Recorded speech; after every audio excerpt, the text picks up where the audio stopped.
और विकसित भारत के लिए हमको और आपको देश के प्रधानमंत्री जी ने संकल्प लिया है।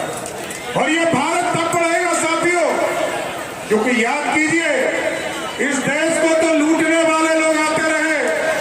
पहले 200 बरस तक अंग्रेजों ने लूटा, फिर मुगल आए, उसने लूटने का काम किया था।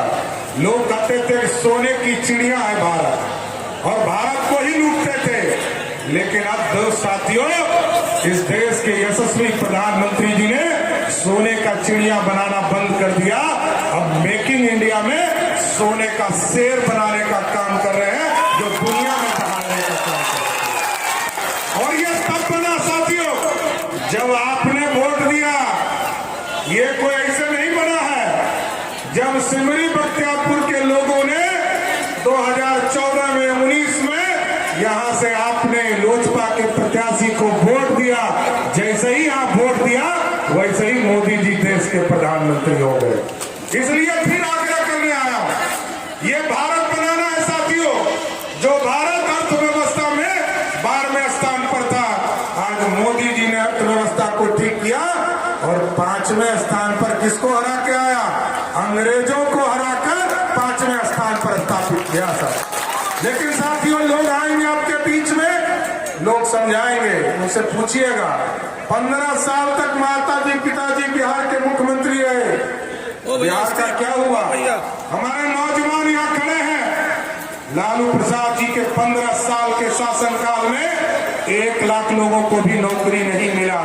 लेकिन जब आपने 2005 में नीतीश कुमार जी और सुशील मोदी के नेतृत्व में सरकार बनाया साथियों, बिहार में 7.5 लाख लोगों को नौकरी देने का काम किया। और इस बार हम लोगों ने वादा किया, 2025 का चुनाव अगले साल है, बिहार सरकार का चुनाव अगले साल है। और हम लोगों ने वादा किया है 2020 के चुनाव में हम लोगों ने निश्चय पार्ट 2 में तय किया है कि 10 लाख सरकारी नौकरी देंगे। आपको एकदम आश्वस्त करते हैं, 2025 के चुनाव में वोट मांगने तभी आएंगे जब 10 लाख सरकारी नौकरी आपको देंगे। इसलिए साथियों, जिस तरह आप टेंट में बैठे हैं, जब देश में यशस्वी प्रधानमंत्री जी पक्का मकान गरीबों को दे रहे थे, पक्का मकान देने का काम कर रहे थे, 4 करोड़ 20 लाख लोगों को पूरे देश में, और बिहार में 55 लाख लोगों को पक्का मकान दिया है। लेकिन हम जरूर आग्रह करना चाहते हैं, ये मोदी की गारंटी है साथियों। मोदी घर भी देते हैं, पानी भी देते हैं, गांव-गांव बिजली भी पहुंचाते हैं, घर-घर बिजली भी पहुंचाते हैं, और 5 किलो अनाज भी आपको प्रत्येक व्यक्ति देने का काम करते हैं। अभी चिराग जी ने आपसे पूछा था कितने लोगों को 5 किलो अनाज मिल रहा है। एक बार फिर से उठाइए हाथ और बताइए 5-5 किलो अनाज किनको मिल रहा है? 5 किलो अनाज मिलेगा। इसके साथ साथ मोदी और नीतीश कुमार ने तय किया है कि अब हॉस्पिटल जब भर्ती होइएगा, 5 लाख तक का इलाज का बिल भी मोदी और नीतीश कुमार की सरकार देगा। एकदम अस्वस्थ रहिए, ये विकसित बिहार बनाना है और खूबसूरत बिहार बनाना है। यहाँ पर बहुत से माफिया घूम रहे हैं, माफिया लोग को एकदम अस्वस्थ कर देना चाहता हूँ। जिस तरह मोदी की गारंटी है, किसी भी हालत में इस देश में भ्रष्टाचारी नहीं बचेंगे, उसी तरह बिहार में भी भ्रष्टाचारियों के लिए स्पष्ट तौर पर संदेश है। हम लोगों ने कानून बनाया है साथियों, ये जो बालू माफिया, शराब माफिया और जमीन माफिया है, जो गरीबों के जमीन को लूटने का काम करता है, या तो उसको सहरसा के जेल में बंद होना पड़ेगा, नहीं तो नेपाल भाग कर जाना पड़ेगा। इसको चिन्हित करने का भी काम हम लोगों ने शुरू किया, एक जिले में चिन्हित करने का काम शुरुआत कर दिया है। इसलिए कोई जाति पाति के फेरा में नहीं पड़ना है। बिहार में सुशासन की सरकार स्थापित करना है साथियों। कई लोग आज आते होंगे, कहते होंगे कि हम तो ही फलाना जात के हैं, फलाना जात के। अरे हम लोग तो ये जो टेंट में प्रभु श्री राम बैठे रहे 500 बरस तक कोई जात वाला याद कर रहा था? कोई नहीं कर रहा था। आज हम तो लघु समाज से आते हैं साथियों। एकदम स्पष्ट रहिएगा, बिहार का एक समाज इस बार सिर्फ मोदी जी को प्रधानमंत्री बनते हुए देखना चाहता है।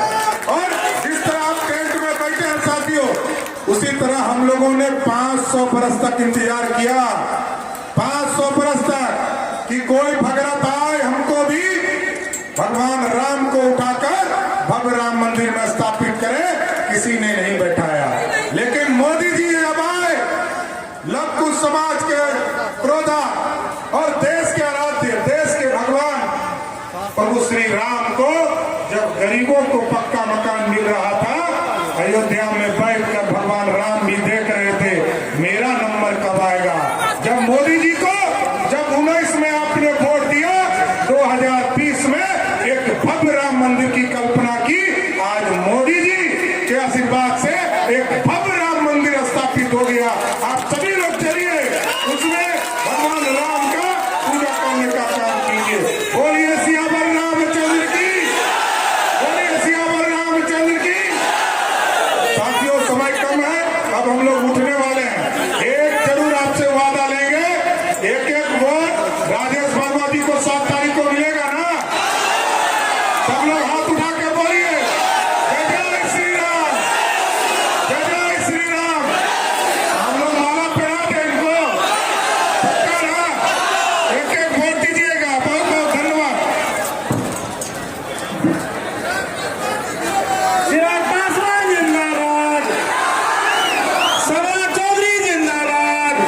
प्रदेश अध्यक्ष बिहार प्रदेश के उप मुख्यमंत्री भाई सम्राट चौधरी जी मौजूद इस सम्मानित मंच पर हिंदुस्तानी अवाम मोर्चा के राष्ट्रीय अध्यक्ष बिहार सरकार में मंत्री हमारे भाई संतोष मांझी जी मौजूद इस सम्मानित मंच पर बिहार सरकार में मंत्री हमारे भाई आदरणीय हरी सैनी जी मौजूद इस सम्मानित मंच पर भारतीय जनता पार्टी के जिला अध्यक्ष जो कि मंच की अध्यक्षता भी कर रहे हैं दिवाकर सिंह जी मौजूद यहाँ पर लोक जनशक्ति पार्टी रामविलास के जिला अध्यक्ष और मंच का संचालन करता महेंद्र शर्मा जी मौजूद इस सम्मानित मंच पर सहरसा से माननीय विधायक डॉक्टर आलोक रंजन जी मौजूद यहाँ पर भारतीय जनता पार्टी से विधान परिषद की सदस्य आदरणीय नामिका सभा के इस समाज का अध्यक्षता कर रहे हैं जनता दल यूनाइटेड के मुखिया अनुभव बाबू, आदरणीय सुखदेव मुखिया जी। और इस करने आया हूं। देश ने 2 चरण के चुनाव देख लिए और इन 2 चरण के चुनाव में जिस तरीके से रुझान सामने आ रहे हैं, एक बात स्पष्ट है, एक बात तय है कि हमारे मौजूदा प्रधानमंत्री आदरणीय नरेंद्र मोदी जी तीसरी बार देश के प्रधानमंत्री बनने जा रहे हैं। इसमें किसी तरीके का कोई संदेह नहीं। बस अब ये एक अहम जिम्मेदारी आप सबके ऊपर है कि जब हमारे प्रधानमंत्री तीसरी बार देश के प्रधानमंत्री बने तो ऐसे में उनके बगल में खगड़िया लोकसभा से जो प्रत्याशी यहाँ का प्रतिनिधित्व करे, जो व्यक्ति सिमरी बख्तियारपुर का प्रतिनिधित्व करे, जो सहरसा जिले का हमारा प्रतिनिधित्व करने वाला जो सांसद हो, वो एक ऐसा व्यक्ति हो जो प्रधानमंत्री के बगल में बैठकर आप लोगों से जुड़ी समस्या का समाधान कर सके, जो प्रदेश में मुख्यमंत्री नीतीश कुमार जी के बगल में बैठकर आप लोगों की जुड़ी परियोजनाओं को पारित करा सके।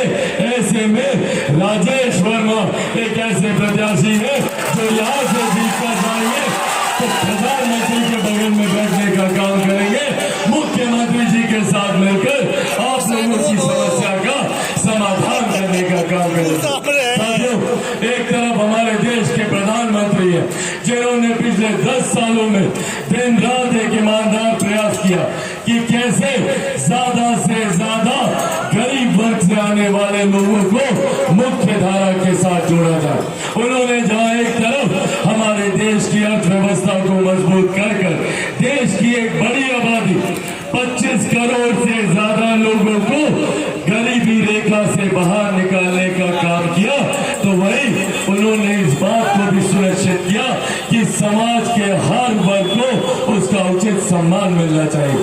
महिलाओं के लिए उन्होंने शौचालय बनाने का काम किया, तो वहीं उज्ज्वला योजना देकर भी जितनी महिलाओं के स्वास्थ्य को हानि होती थी चूल्हा चौखट के धुएं से, वहां पर भी इनको उज्ज्वला योजना से राहत देने का काम किया। वहीं कोई गरीब परिवार आर्थिक अभाव में स्वास्थ्य लाभ से वंचित न रह जाए, वहां पर आयुष्मान योजना देकर हर गरीब परिवार को 5 लाख रुपए तक का मुफ्त इलाज देने का प्रावधान हमारे प्रधानमंत्री आदरणीय नरेंद्र मोदी जी ने किया। दुनिया की गरीब कल्याण की सबसे बड़ी योजना, जिसका श्रेय मैं मेरे नेता, मेरे पिता आदरणीय रामविलास पासवान जी को भी देता हूं। उन्होंने प्रधानमंत्री गरीब जन कल्याण अन्न योजना के तहत आज भी देश में 81 करोड़ लोगों को मुफ्त में राशन दिया जा रहा है। ये हमारे प्रधानमंत्री जी की सबसे बड़ी सोच गरीबों को मुख्य धारा के साथ जोड़ने की है।